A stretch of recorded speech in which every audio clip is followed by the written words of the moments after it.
Oke, Mas Zikri, kalau bicara soal pasar tentu bicara soal trust. Tapi adakah catatan soal bagaimana cara pemerintah mengomunikasikan paket kebijakan misalnya tadi evaluasi MBG, penghematan dan kenaikan BBM ini kepada publik dan juga investor?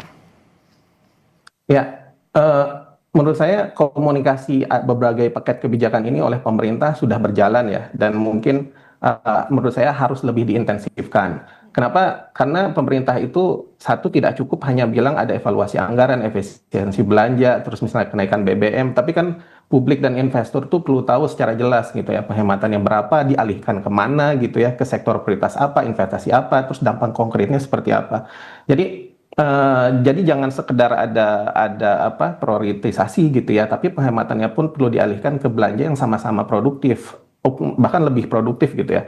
Multiplier efeknya yang perlu tinggi, menyerap tenaga kerja, ya banyak sekali lah, dan padat kerja kan bisa menyerap tenaga kerja yang banyak gitu. Jadi pemerintah itu harusnya bisa lebih menjelaskan bahwa efisiensi yang dilakukan itu bukan mengurangi peran negara, jadi negara tetap hadir gitu ya untuk memperbaiki apa kualitas hidup kita dan apa menyerap tenaga kerja.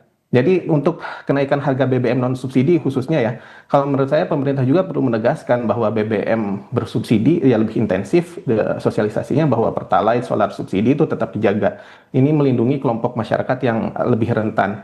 Nah ini harus penting diintensifkan, perlindungan dilakukan semakin tepat sasaran. Jadi subsidi paling penting itu tidak dinikmati oleh kelompok yang mampu, apalagi yang kaya seperti itu.